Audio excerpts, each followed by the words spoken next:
আসসালামু আলাইকুম। এমন ডাক ফারতাছেন কে? কি আনছেন? হাপ্পা আনছি, হাপ্পা। আর 4 দিন রয়েছে ঈদের, না হাপ্পা খাইবো গাডায়? 3 কেজি আনছি। এত্তানি মাছ আনছো তুমি? হ্যাঁ। আমার কোনো ফিরিস নষ্ট?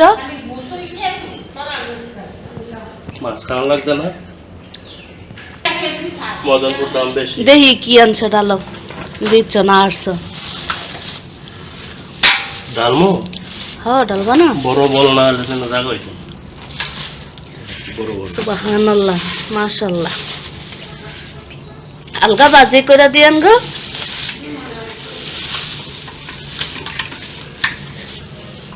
ওই মাছ গাঙ্গের মাছ, ব্রহ্মপুত্রের মিলাইয়া ব্রহ্মপুত্র দুইটা কইও আছে লগে। তুমি খাইও কই? তুমি হিকিস্তা চাষের কই খাও নাই, দেশি কই পছন্দ করো? খালি হাতে কই মাছ ধরতারো? বড় বলে ডালে না সুন্দর হবে তো। মা দেখে জানাই এক মা। সুবহানাল্লাহ, আলহামদুলিল্লাহ, মাশাআল্লাহ। কত টাকা? 160 টাকা কেজি বলে। কয় কেজি এনো? জবেদা উড়ে গেছে 180 টাকা কেজি। জবেদার 250 টাকা কেজি খাওয়া দরকার ছিল। কত? 480 টাকার মাছ। কত টাকা? আপু ভাইয়ারা আপনারা বলেন, এখানে 480 টাকার মাছ, গাঙ্গের মাছ, মানে গাং মানে নদী, নদীর মাছ। আপনারা তো আবার গাং বোঝেন না। দেখেন তো, কমেন্ট করে জানাইবেন আমরা জিতছি নাকি হারছি। বড় ভিডিও রাখবো না ছোটটি? রাহো বাগনা পুডি আলাদা কর। বাগনা বাগন্ডি এটি? হ্যাঁ বিগে ইয়া এটি কি ইলিশ মাছ? বাটা। ওইটি তো নদীর। নো ইলিশ বাটা নদী সার হয় না গো মা। এই যে ইলিশ বাটা, এইটা ইলিশ বাটা, এইটা। পুডি দিয়া কমেন্টস করে জানান মাছটি জিতছি না ঠকছি। কয়টার মাছ? 480। 480 টাকার মাছ, নদীর মাছ, একদম ফ্রেশ নদীর। কি নদীর? মেঘনা নদীর। মেঘনা নদীর? মেঘনা ব্রহ্মপুত্র নদের কয় মেঘনা নদীর? কিন্তু মাথা ভাগল হয়ে গেছে। ব্রহ্মপুত্র নদের মাছ, ব্রহ্মপুত্র নদের ভিতরে এখন কি আইছে? নতুন পানি। এই পুঁটি মাছ, লাল শাড়ি পিনতেন না পুঁটি, বহু বছর পরে দেখলাম। ছবি তোলো পুঁটি মাছটা। কই মাছ দুইটা যেত নদী না, বুঝার একটা কই মরা, একটা মরা একটা যেত। কোনটা মরা? এটাও যেত মরা।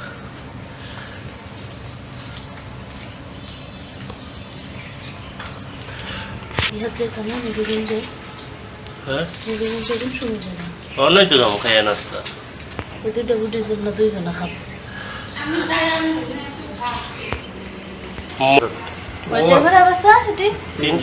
কত?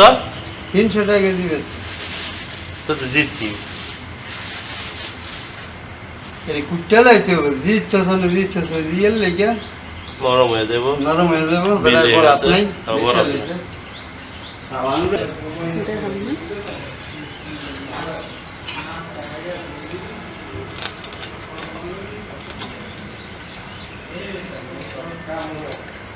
আধা ঘন্টা লাগবে, সারি না দেখেন। টেয়া থাকলে আরো আনন্দিত। বড় ভিড়ে যেত না ধুয়ে দিতাম, যে দাম পাইছিলাম দেখো মানুষ খায় না। ওই যে মামা কইলো তা নিলো মাছ ধরো, মাছ বেছে 300 টাকা কেজি, তো সেই জায়গাতে 160 টাকা কেজি। অনেক জিতছি আলহামদুলিল্লাহ। লাভ না করে আমি বেছে, লাভ করে বেছে দেও না। চাষের কই না দেশি কই লগে নদী, চাষের কই তো তাই বড় বিয়ে বড় বড়। চাষের কই খেতে ঘিন্না লাগে? আমি খাই নাই, শিখতে দাও না। খায় মানুষে হালালই, কিন্তু মানে রুচি হয় না। অনেক খাবার আছে হালাল, কিন্তু রুচি না হইলে খাইতে হইবে, কোনো কথা না। লইয়া খাও গাজা, লইয়া খাও। আসসালামু আলাইকুম আমার প্রিয় ভিউয়ার্স আপু ভাইয়ারা। সব সময় তো আপনাদের সাথে শুধু আমার কথাই শেয়ার করা হয় বা আমি কথা বলি। তো আজকে কিন্তু আমার পরিবারের একটা কথাবার্তা সুন্দর, সেগুলো কিন্তু আপনাদের সাথে শেয়ার করে ফেললাম। তো এই তো মাছ কাটাকুটি শেষ করে তারপর গোসল করে হচ্ছে বিদ্যুৎ অফিসে গিয়েছিলাম। তো বর্তমানে বিদ্যুতের অফিসে কি বলবো, এত বেশি ঝামেলা হয় বিদ্যুৎ বিল আসা নিয়ে। তো গত 2 মাসের বিল কিন্তু প্রতি মাসে মাসেই দিয়ে দেওয়া হয়েছে। গত 2 মাসের বিল এই মাসের বিলের সাথে অ্যাডজাস্ট করে পাঠিয়ে দিছে। তো এতটা দায়িত্ব জ্ঞানহীনভাবে ওনারা হচ্ছে কাজ করে। তো আমাদের পাশের যে মার্কেট আছে, বাজার আছে, সেখানে গিয়েই কিন্তু আমরা সবসময় বিল দিয়ে আসি। কিন্তু এবার হচ্ছে যে বিদ্যুতের অফিস আছে আমাদের এলাকায়, 200 টাকা গাড়ি ভাড়া খরচ করে হচ্ছে সেখানে গিয়ে বিল দিয়ে আসতে হইলো আর কি। এটা শুধু ওনাদের জন্য।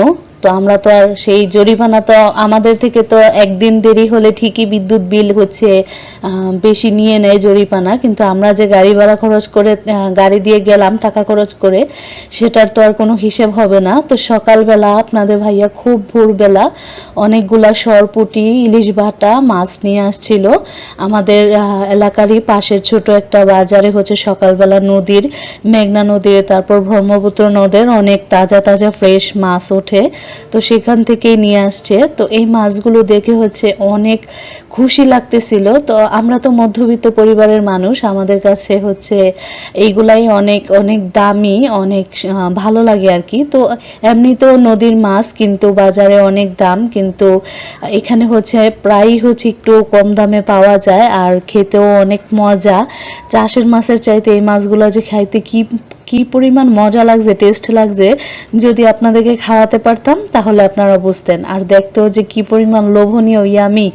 এই যে ছোটবেলায় এরকম যখন বর্ষাকাল আসতো, আসার আগ মুহূর্তে বা বর্ষাকালে যে দেশি যেই পুঁটি মাছগুলো আছে ওইগুলা আমার আব্বু হচ্ছে বাজার থেকে কিনে নিয়ে আসতো। পুঁটি মাছগুলার ওপর দিয়ে হচ্ছে লাল রেখা, মানে লাল একটা রেখা হয়ে যেত, একদম সরু একটা টানা।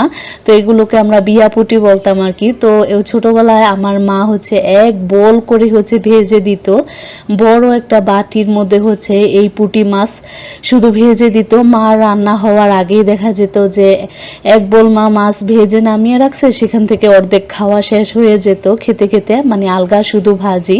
তো এখন তো আর সেই দিন নেই, এখন আর এরকম পুঁটি মাছ পাওয়াই যায় না। তো যাই হোক, আজকে আপনাদের ভাইয়া অনেকগুলা হচ্ছে মাছ নিয়ে আসছিল, সেগুলোই মা ভাজি করে দিছে। তো আমরা তো গিয়েছিলাম বিদ্যুৎ অফিসে, সেখান থেকে আবার গিয়েছিলাম একটা টেইলার্সের দোকানে আমার বোরখা নিয়ে, বোরখার মধ্যে হচ্ছে হুক লাগাইতে আর কি। তো সেখান থেকে আবার গিয়েছিলাম কাঁচা বাজারে, কিছু সবজি নিয়ে আসছি। তো এখানে আজকে আমি বলে গিয়েছিলাম মাকে যে আমি আসার পর হচ্ছে রান্না করেন, যেহেতু ঘরে কোনো সবজি ছিল না। তো আমি বলছিলাম যে সবজি নিয়ে আসার পর রান্না করবো না। তো মা হচ্ছে গাছ থেকে কয়েকটা উস্তা পেরে এনে, উস্তা দিয়ে হচ্ছে যেই ইলিশ বাটা মাছগুলা হচ্ছে ছোট ছোট ছিল আর কাটতে কাটতে একটু নরম হয়ে গিয়েছিল, সেই মাছগুলো হচ্ছে পোড়া পোড়া রান্না করে ফেলছে, মানে চচ্চড়ি যেটাকে বলে, শুকনা লেবু পাতা দিয়ে আর বেশি করে রসুন থেতো করে। তো যে কোনো মাছ একটু নরম হয়ে গেলে গোস পচা খাওয়া যায় না, মাছ পচা কিন্তু যতই পচে যাক মাছ, সেই মাছ খাওয়া যায় যদি ভালোভাবে রান্না করা জানা থাকে আর কি। লেবু পাতা দিয়ে রসুন থেতো করে দিয়ে মরা মাছ রান্না করলে খেতে অনেক মজা লাগে, অনেক ইয়ামি লাগে। বড় মাছ যেগুলো আছে একটু নরম হয়ে যায়, সেগুলো কিন্তু কাটা বেছে হচ্ছে এরকম লেবু পাতা দিয়ে আগেকার দিনে ঘাটি রান্না করা হতো। তো এখানে কই মাছ, সরপুঁটি মাছ আর পুঁটি মাছ, আর দেশি পুঁটি, সরপুঁটি, কই মাছ, এগুলো হচ্ছে ভাজি করছিল মা, সেটা তো দেখতেই পেয়েছেন। আর একটা কাঁকরোল হচ্ছে আলগা ভাজি করছিল। আর এই তো যেই সব রকমের ছোট যে মাছগুলো ছিল একটু নরম হয়ে গিয়েছিল, সেই মাছগুলো দিয়ে হচ্ছে উস্তা দিয়ে রসুন থেতো করে দিয়ে হচ্ছে রান্না করা হয়েছিল পোড়া পোড়া চচ্চড়ি। এত সুন্দর একটা রসুনের ফ্লেভার আর হচ্ছে লেবু পাতার এত সুন্দর একটা ঘ্রাণ, এত মজা লাগতেছিল তরকারিটা, তো যা বলার বাহিরে। এরকম করে আপনারা একটু নরম মাছ একটু নরম হয়ে গেলে আপনারা কি করেন, কিভাবে রান্না করেন, আমাদের মতো এরকম করে কখনো রান্না করেছেন কি না করে থাকলে কমেন্ট করে জানাবেন। ছোটবেলায় কিন্তু আমার নানিকে, আমার দাদিকে দেখতাম প্রায়শই মাছ নরম হয়ে গেলে লেবু পাতা দিয়ে রসুন থেতো করে, আবার অনেকে দেখা যেত দুই একটা হচ্ছে পুঁই পাতা চিকন চিকন করে হচ্ছে কুচি করে কেটে দিয়ে তারপর লেবু পাতা দিয়ে রান্না করতো, ওইটাও অসম্ভব মজা হয় খেতে। তো আজকের ব্লগটি একটু অন্যরকম ছিল, তো আপনাদের কাছে কেমন লেগেছে কমেন্ট করে কিন্তু জানাবেন। আর আমার আজকের এই ব্লগটি যারা এখনো পর্যন্ত দেখতেছেন প্লিজ কমেন্ট করে জানাবেন আপনাদের কেমন লেগেছে। আর যদি আমার আজকের এই ব্লগটা পুরোটা দেখার পর আপনাদের কাছে একটুও ভালো লেগে যায় তাহলে প্লিজ আমার চ্যানেলটি সাবস্ক্রাইব করে আমার এই ছোট পরিবারের একজন বন্ধু হয়ে থেকে যেতে পারেন আমার সাথে। সবাই ভালো থাকবেন, সুস্থ থাকবেন, নিজের পরিবারের খেয়াল রাখবেন। আল্লাহ হাফেজ।